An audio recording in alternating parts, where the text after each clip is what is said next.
자, 오늘의 말씀 제목 한번 따라하겠습니다. 오병이어의 교훈.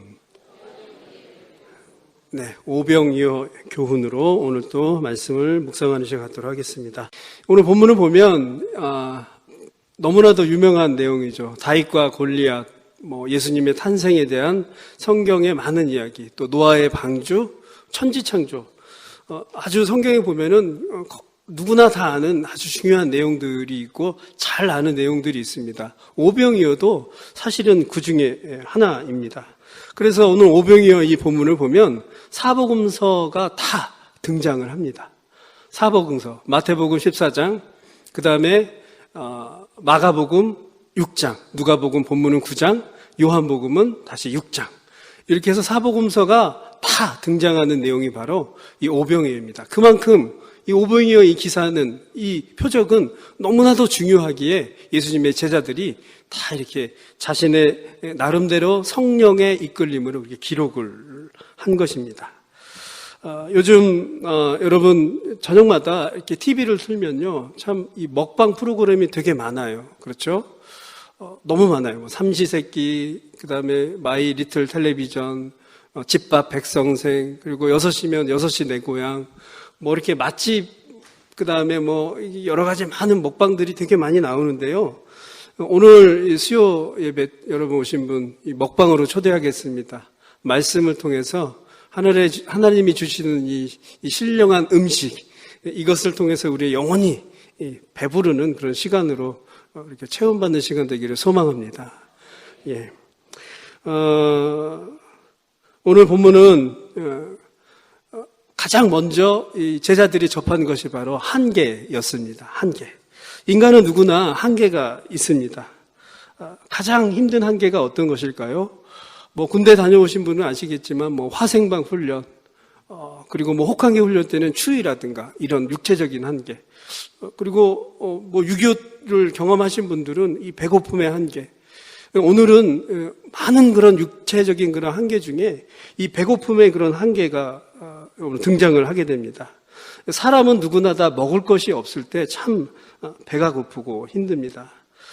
예수님은 그래서 인간에게 가장 여러 개의 한계 중에 이 배고픔의 한계를 누구보다도 잘 알고 계셨습니다. 그래서 참 이게 단순하지만 인간의 육체적인 한계, 이 배고픔을 채워주심으로 하늘의 풍성함, 그리고 진리로 이 수많은 무리들을, 그리고 제자들을 이끌어 주시는 게 바로 오늘 본문인 것입니다. 어찌 보면 예수님께서는 우리의 나약함과 연약함을 꿰뚫어 보시는 그런 분이십니다. 그래서 이 배고픈 이 순간도 너무나도 잘 아셔서 그렇게 이끌어 주시는 것입니다. 요한복음을 보면은요, 이 오병이어 사건 이전에 예수님께서 여러 가지의 이 표적과 기사, 그리고 행적들이 있습니다.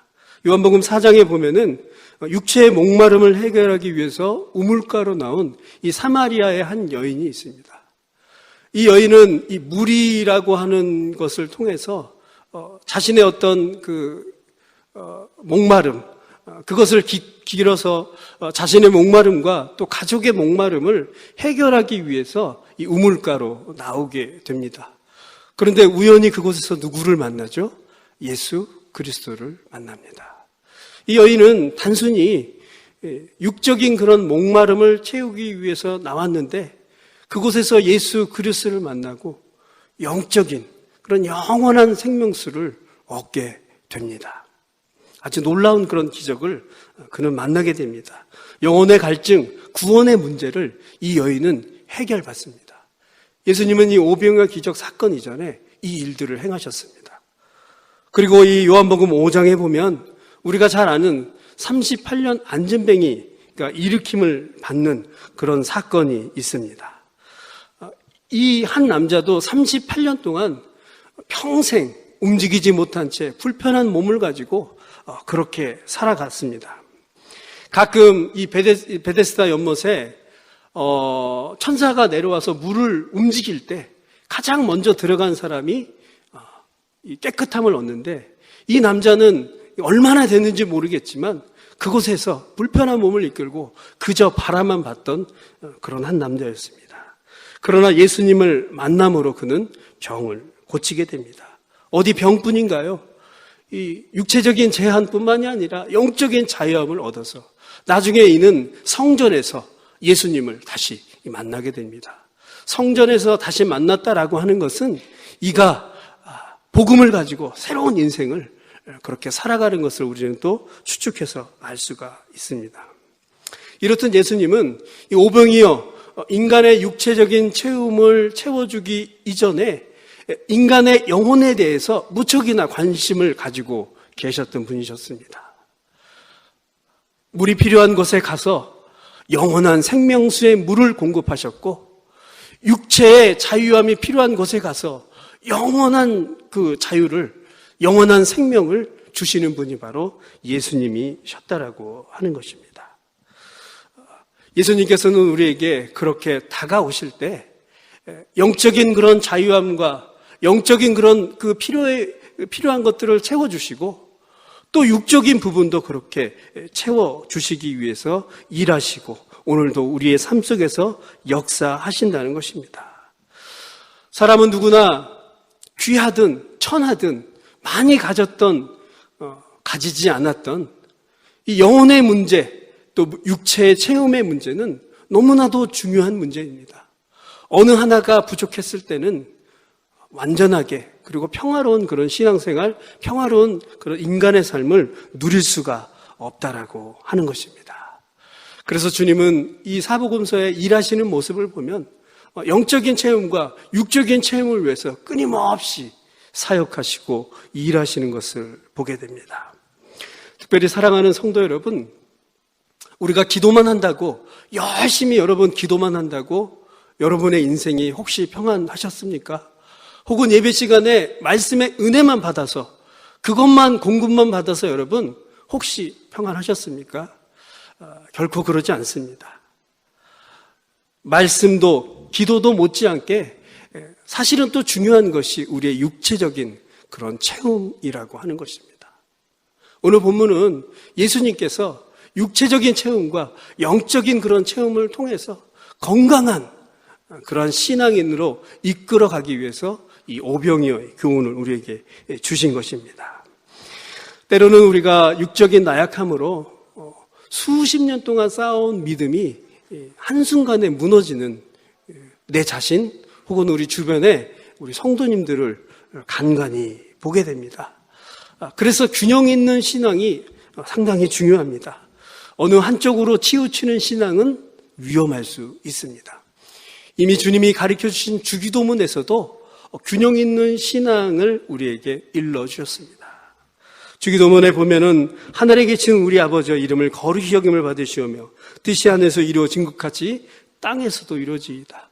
먼저 하나님의 귀한 뜻들이 하늘에서 이루어진 것처럼 이 땅에도 하나님의 뜻이 이루어지기를 우리가 바랍니다라고 기도합니다. 그 다음은 어떤 기도죠? 오늘날 우리에게 일용할 양식을 주시옵소서. 영적인 부분과 육적인 부분이 이 주기도문 안에도 균형 있게 너희들은 이것들을 동일하게 구하한다라고 이렇게 말씀을 하고 있습니다. 누가복음 9장 11절 우리 한번 읽어보도록 하겠습니다. 시작.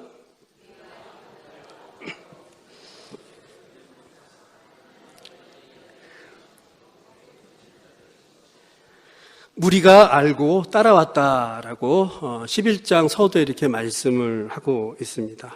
당시 예수님은 수많은 기적과 표적들을 통해서 많은 사람들이 예수님을 구름대처럼 따라다녔습니다. 당시 상황을 보면 이렇게 수많은 사람들이 모일 수 있는 환경이 그렇게 많지 않았습니다. 왜 이렇게 예수님을 이들은 따랐을까요?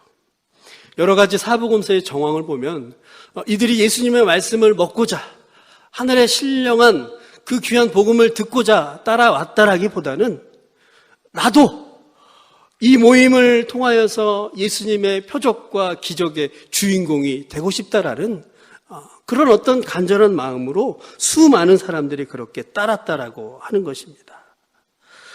요한복음 6장 2절에 보다 자세히 이 상황을 말씀을 해주고 있습니다. 우리 6장 2절 시작. 큰 무리가 따르니 이는 병자들에게 행하시는 표적을 보았음이로라. 이 큰 무리, 다시 말해서 이 무리는 예배자라기보다는 군중들입니다. 그냥 무리들입니다. 이러한 무리들이 예수님이 뭔가 기적을 일으키는 것을 보겠다라고 하는 그런 마음으로 모였다라고 하는 것입니다. 그저 표적만, 그저 기적만 바라면서 모인 그런 수많은 군중들에 불과한 것입니다. 이 군중들의 특징은 어떤 것입니까? 특별한 것만 있으면 그저 목적 없이 따라다니는 그러한 사람들이 군중인 것입니다. 대중에 불과하죠. 오늘날도 이러한 현상들이 참 많이 있죠. 무엇이 옳다 그러면 우르르 몰려가는 그러한 상황들이 참 많이 있습니다. 예수님은 이러한 무리들, 이러한 이 군중들을 불쌍히 여기셨습니다. 우리 마태복음 9장 36절 우리 한번 읽어보도록 하겠습니다. 시작. 무리를 보시고 불쌍히 여기시니 이는 그들이 목자 없는 양과 같이 고생하며 기진함이라. 오늘 본문에 무리 없는 이 사람들, 이 군중들을 불쌍히 여기셨는데요. 사실은 사랑하는 성도 여러분, 예수를 우리가 믿고 있지만 완전히 믿지 않거나 말씀이 우리의 삶에 역사하지 않으면 사실 그 삶은 무리와 군중과도 같은 그런 인생인 것입니다. 진정한 예배자로 말씀이 살아서 내 삶에 역사하고 예수를 붙들면서 살아가지 않는다면 아무리 내가 오랜 세월 동안 교회를 다닌다 할지라도 이곳에 포함되어 있는 무리나 군중일 수밖에 없다라고 하는 것입니다. 예수님은 그러한 그들에게 불쌍하고 가련한 그런 마음을 가지고 계셨습니다. 그리고 먼저 그들에게 행하신 것이 있었죠. 바로 그 대중들을 향하여서 먹거리를 제공했다라고 하는 것입니다. 일단 정처 없이 목적 없이 따라다니는 이들에게 먹을 것을 먼저 주시면서 이들의 배, 육체적인 그런 배를 채워주시고 그리고 그 다음에 일을 행하시려고 그렇게 그들에게 먹거리를 제공하셨습니다. 어떤 면에서 교회 사역도 이런 참 맥락이 비슷합니다. 가난한 자, 배고픈 자들에게 필요를 먼저 충족하고 그리고 복음을 선사하고 선물하는 것이 이 순서상 맞다고 봅니다. 사랑하는 성도 여러분, 제가 어렸을 때 가장 교회에서 은혜 받은 기억이 있습니다. 어떤 때인지 아십니까? 기도회거나 부흥회 때가 아니고 이 성탄절 그리고 추수감사절 이때 가장 은혜를 받았습니다. 성탄절, 추수감사절 때면 교회 가면 어김없이 교회에서는 이 과자 봉지를 주었거든요. 저는 그거를 들고 집에 오면서 얼마나 하나님께 감사를 했는지 몰라요. 지금도 가장 은혜 받은 날이라 그러면 그때로 기억을 하고 있습니다. 교회에서 대접하는 이 밥 한 끼는요, 참 아무 의미 없는 것 같지만 육체적인 체험을 통해서 그 마음의 빗장이 열려지고 그리고 서서히 하나님의 복음이 들어가는 그런 과정인 것입니다. 그래서 여러분, 길거리에서 우리 전도할 때 차 한 잔 나눠주는 거, 이거 별것 아닌 것 같지만요, 그곳에서 하나님의 역사가 일어납니다. 오병의 기적이 일어나는 것입니다. 우리 한국 기독교 역사를 보더라도 그렇습니다. 외국 선교사가 처음 왔을 때 했던 게 뭘까요? 가난한 한국 국민들에게 초콜릿이나 먹을 것을 먼저 주었습니다. 헐벗은 이들에게 옷을, 비록 미제하고 군복이었지만 그런 것들을 먼저 제공을 했고요. 그것을 통해서 그들은 서서히 마음의 문이 열려지고 하나님의 복음을 접하게 됩니다. 세계에 유례없는 가장 큰 교회가 우리나라에 있고요. 세계 유례 없이 목회자가 가장 많은 나라가 우리나라고요. 성경을 가장 많이 출판하는 나라가 우리나라입니다. 한 끼의 식사로 시작한 이 한국 기독교 역사가 오늘날 이렇게 부강하게 되었던 것입니다. 우리 12절 한번 읽어보도록 하겠습니다. 12절 PPT는 없습니다. 12절 한번 읽어보도록 하겠습니다. 시작. 날이 저물어 가매 12 사도가 나와 여짜오되 무리를 보내어 두루 마을과 촌으로 가서 유하며 먹을 것을 얻게 하소서. 우리가 있는 여기는 빈들이니이다. 이제 먹을 것이 필요해졌어요. 해도 저물고 있는 곳이 먹을 것이 없는 그런 빈들이었습니다. 그래서 제자들은 이 자신의 형편과 상황과 또 이 판단으로 봤을 때는 도저히 답이 안 나와요. 남자만 5,000명이면 여자와 아이들을 포함하면 대략 10,000명 이상이 되는 숫자거든요. 그러니까 이들을 각자 자기 마을로 돌아가서 먹고 다시 오게 하는 게 좋겠습니다. 라고 이들은 판단을 했습니다. 어찌 보면 제자들은 인간적인 시각과 자신의 기준으로 그렇게 판단을 했습니다. 나름 답을 제시했지만 그 안에는 해답이 없는 것이죠. 근데 더 놀라운 것은 예수님의 말씀입니다. 우리 13절 한번 읽어보도록 하겠습니다. 시작. 예수께서 이르시되 너희가 먹을 것을 주라 하시니 어짜오되 우리에게 떡 5개와 물고기 2마리밖에 없으니 이 모든 사람을 위하여 먹을 것을 사지 아니하고서는 할 수 없사옵나이다 하니, 예수님께서는 너희가 먹을 것을 주라라고 이렇게 황당한 말씀으로 제안을 합니다. 의외의 대답이죠. 어떻게 이 수많은 군중들을 이 제자들이, 능력 없는 제자들이 먹이게 할 수 있을까요? 우리 요한복음 6장 5절에서 7절 PPT 한번 읽어보도록 하겠습니다. 시작. 예수께서 눈을 들어 큰 무리가 자기에게 오는 것을 보시고 빌립에게 이르시되 우리가 어디로 떡을 사서 이 사람을 먹이겠느냐 하시니, 이렇게 말씀하심은 친히 어떻게 하실지를 아시고 빌립을 시험하고자 하심이라. 빌립이 대답하되 각 사람으로 조금씩 받게 할지라도 200데나리온의 떡이 부족하리이다. 이 중에 제자 빌립이 대답을 하죠. 근데 예수님은 빌립에게 물어보기 이전에 이미 빌립이 어떤 대답이 나올지, 어떤 판단을 할지를 다 알고 계십니다. 빌립은 200데나리온이라고 정확하게 이 숫자를, 이 돈에 대한 이 숫자를 이야기합니다. 왜 예수님께서 빌립에게 물었냐면요, 이 빌립은 그 고향이 이 벳세다 그쪽입니다. 그리고 이 빌립은 헬라인이기 때문에 제자가 되기 이전에 사실 많은 이 외국 생활을 경험한 그런 제자 중에 한 사람입니다. 그래서 어떤 계산에, 셈에 굉장히 빠른 그런 제자였습니다.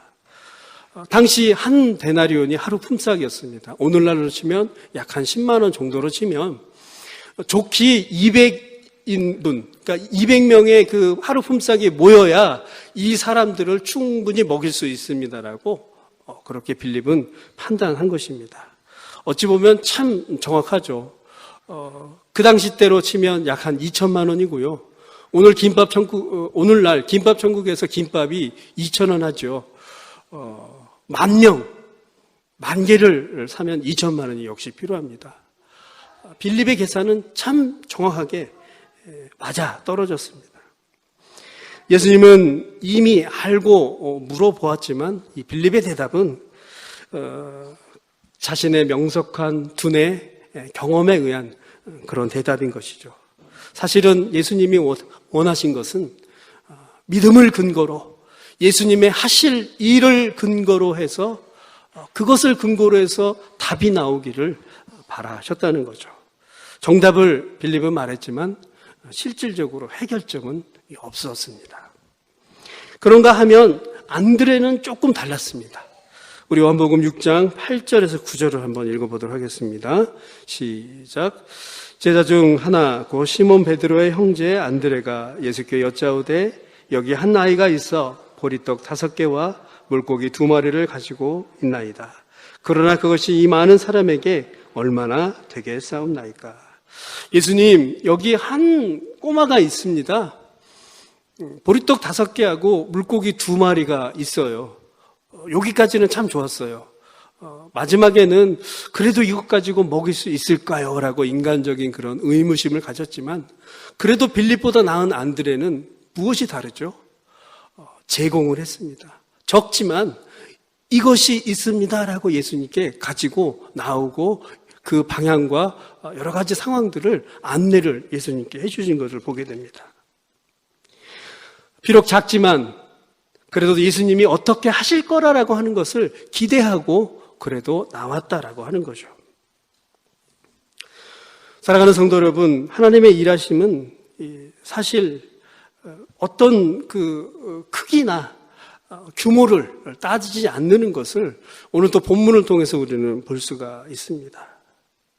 아무리 작은 것이라도요, 그 안에 믿음이 있다면, 아무리 부족한 것이라도 그 안에 하나님이 하실 일을 기대하는 그 기대의 믿음이 있다면 하나님은 놀랍게 역사를 하신다는 것입니다. 안드레는 물론 그것을 정확하게 다 꿰뚫어서 기대하진 않았지만 그래도 그 작은 것을 가지고 예수님께 나아왔다는 이 사실이 너무나도 중요하다는 것입니다. 해결점은 없었지만 안드레는 예수를 믿고 그 앞에 아이를 소개했습니다. 어쩌면 우리가 배워야 될 그런 믿음이 이런 것입니다. 없고 부족하고 연약하지만 그러나 그것을 주님 앞에 가지고 나아갈 때, 하나님이 일하실 것을 기대하고 나아갈 때, 그때 주님은 놀랍게 그것을 통하여서 역사하신다는 것입니다. 이것을 믿으시기 바랍니다. 보잘것없는 것도 주님은 그렇게 사용하십니다. 아마 혹시 여러분 인터넷에 그 오병이어의 사진을 이렇게 보시면 아시겠지만 이 보리떡도요, 안에 무슨 팥이 들어가 있고 내용물이 들어간 그런 빵이 아닙니다. 그냥 납작한 전병 5개입니다. 그리고 어린아이의 손안에 딱 들어가는 작은 물고기 2마리. 그야말로 아이가 예수님의 어떤 그 소식을 듣고 빈들에 나아갈 때 엄마가 그냥 대충 너 그냥 굶지는 말아라 하고 싸준 아주 그냥 간단한 그런 도시락이었을 것입니다. 그런데 어떤 일이 벌어지죠? 예수님이 그것에 축사하고 기도하고 그랬을 때 놀라운 그런 역사가 일어나는 것을 보게 됩니다. 사랑하는 성도 여러분, 우리가 가지고 있는 것이 참 작은 것이고 보잘것없는 것이어도 그것을 여러분 무시하지 마시기 바랍니다. 예수님이 손대시고 예수님께서 축사하셨을 때 놀라운 기적이 일어난다는 것입니다. 어떠한 상황에서도 하나님은 자신이 일하실 것이라면 그것이 크든 작든 하나님의 놀라운 일로 그렇게 만들어 가십니다. 중요한 것은 우리가 믿음으로 주님께 그렇게 나아가야 한다는 것입니다. 그래서 예수님의 관점은 이 제자들과 그렇게 달랐습니다. 가난하건 부자건 예수님은 다 예배자로 받으신다는 것입니다. 주님, 내가 가진 것이 없어요. 주님, 내가 가지고 있는 것이 참 작습니다. 그렇지 않습니다. 여러분, 믿음으로 하나님께 나아가시기 바랍니다. 예수님은 그것을 예배자로 여러분의 그러한 것들을 다 받으신다라고 하는 것입니다. 특별히 오늘 이 본문의 사건을 통해서 광주리, 몇 광주리가 남았죠? 예, 12광주리가 남았죠. 한번 계산해 봅시다.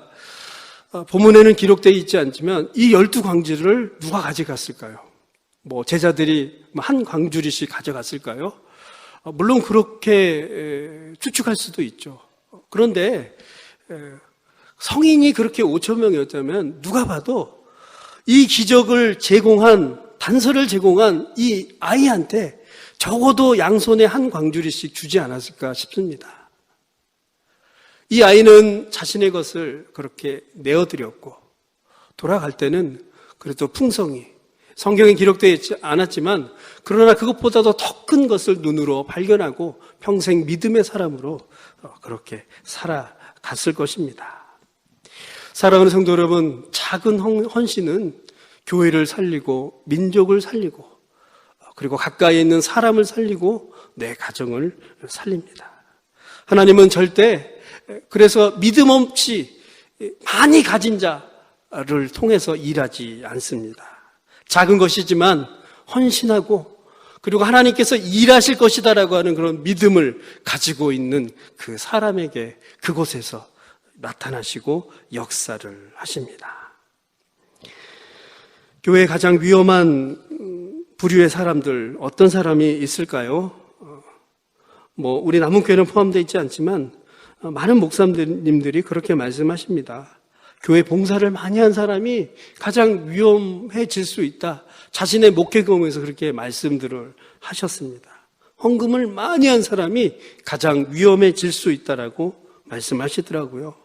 가장 교회를 오래 다닌 사람이 위험해질 수 있다라고 또 말씀하시더라고요. 이런 부류의 사람들은 교만해질 수 있습니다. 이런 부류의 사람들은 하나님의 쓰임에서 배제될 수 있다라고 하는 것입니다. 그래서 내가 오래 다녔고 많이 가졌고 많은 능력을 가졌다면 오히려 겸손하게 주님 앞에 나아가야 한다는 것입니다.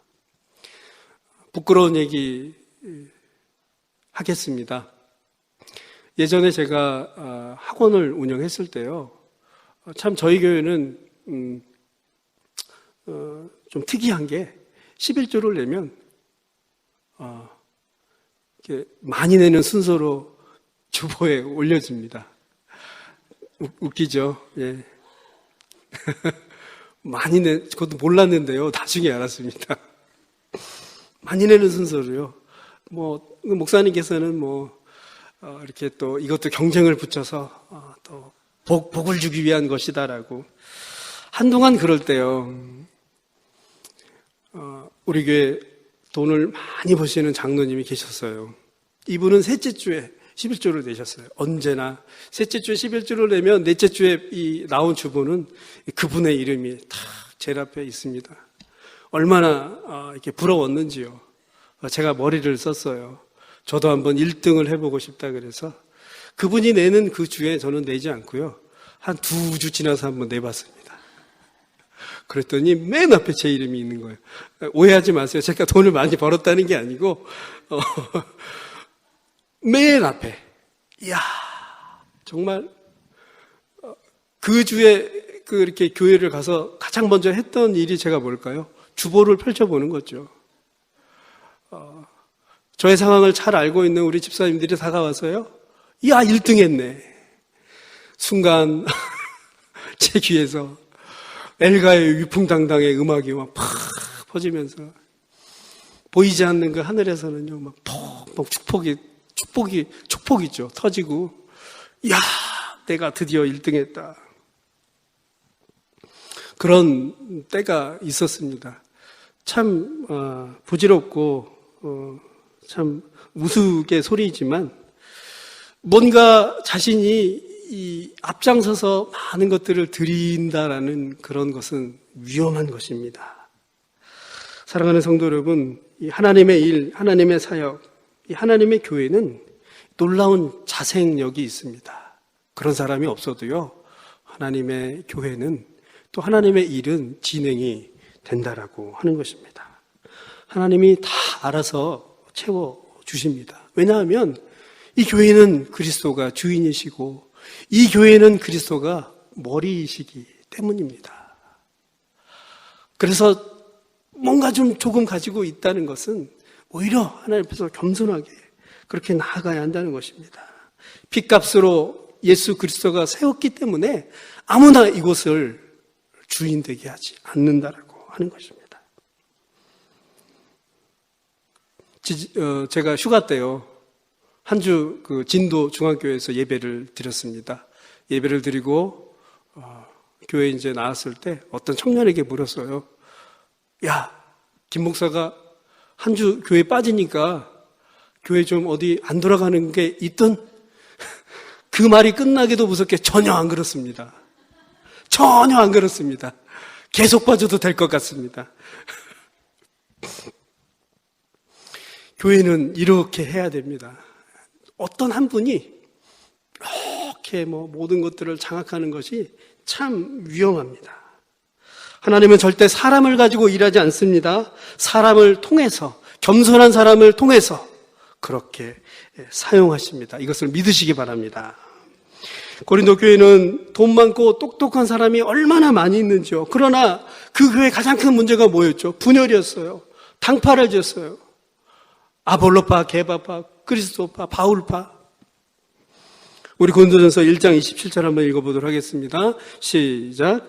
그러나 하나님께서 세상의 미련한 것들을 택하사 지혜 있는 자들을 부끄럽게 하시고 세상의 약한 것들을 택하사 강한 것들을 부끄럽게 하시려고 하시며, 아무 육체도 하나님 앞에서 우리는 자랑을 해서는 안 됩니다. 하나님은 겸손한 사람을 쓰십니다. 겸손히 드리는 사람, 그 사람에게 오병이어의 놀라운 기적을 펼치십니다.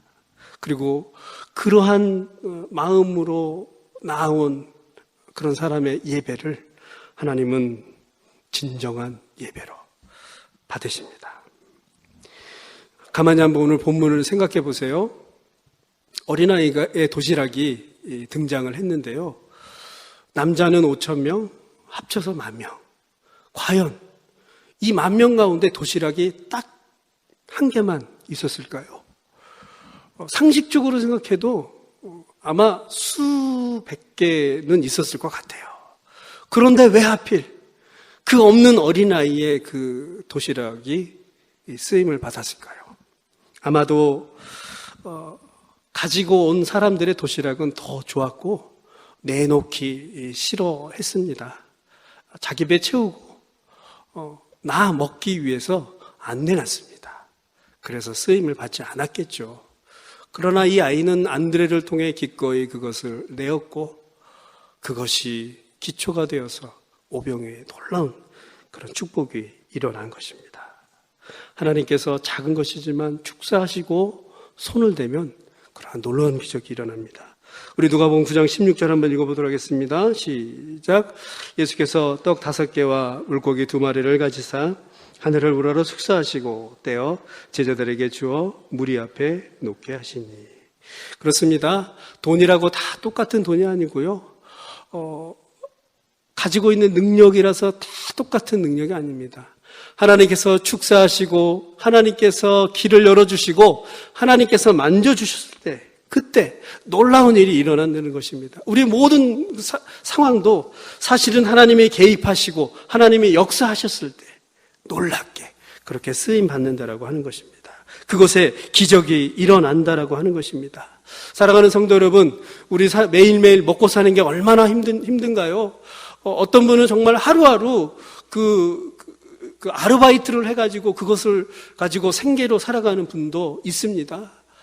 그리고 매일 받는 월급도 그렇게 넉넉지 않아서 늘 힘들어하고, 그러나 그것을 또 쪼개어서 헌금하는 그런 분도 계시고요.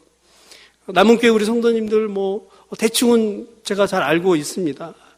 그러나 사랑하는 성도 여러분, 이 먹고 사는 문제보다도 더 위에 있는 것이 하나님께서 주시는 영적인 축복인 것입니다. 그것을 놓치지 말길 바랍니다.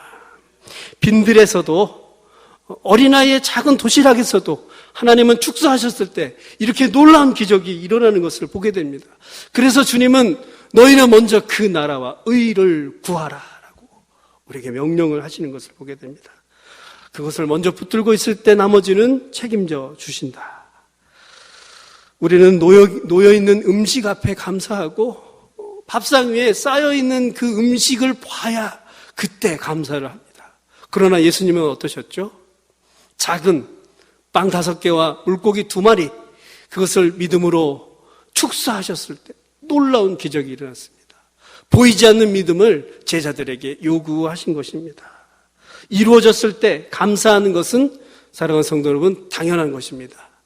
그러나 없을 때, 아무것도 없을 때 감사하시기 바랍니다. 그곳에서 하나님의 놀라운 역사가 일어날 줄 믿으시기 바랍니다. 우리 17절 결론입니다. 오늘의 본문 17절 시작. 먹고 다 배불렀더라. 그 남은 조각을 12바구니에 거두더라. 예수님의 사역은 이것입니다. 충분히 많은 사람들이 먹고 차고 넘치도록 풍성한 것이 우리 예수님의 사역인 것입니다. 우리 본문은 PPT는 없지만요, 오늘 그래서 이 사건이 이루어지고 나서 결론적으로 이 사건을 묶어서 예수님이 결론적으로 말씀을 하시는 것입니다. 너무나도 중요한 말씀입니다.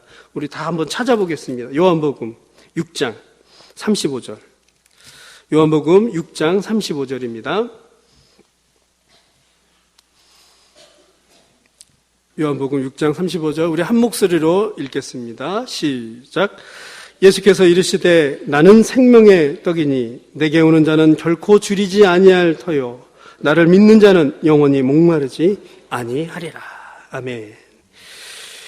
육체의 떡은 완전한 체험을 줄 수 없음을 이 기적을 통해서 말씀을 해주고 있습니다. 예수님께 나아오는 자는 영원히 목마르지 않는 그것을 주겠다라고 오늘 말씀을 해주고 있습니다. 사랑하는 성도 여러분, 음식이 없는 것보다 더 불쌍하고 가라는 것이 어떤 것일까요? 주님의 복음과 주의 진리가 우리 마음에 없는 것입니다. 오늘도 하나님, 여러분 이 사건을 통해서 우리 마음에 풍성한 진리가 가득 차기를 소망합니다.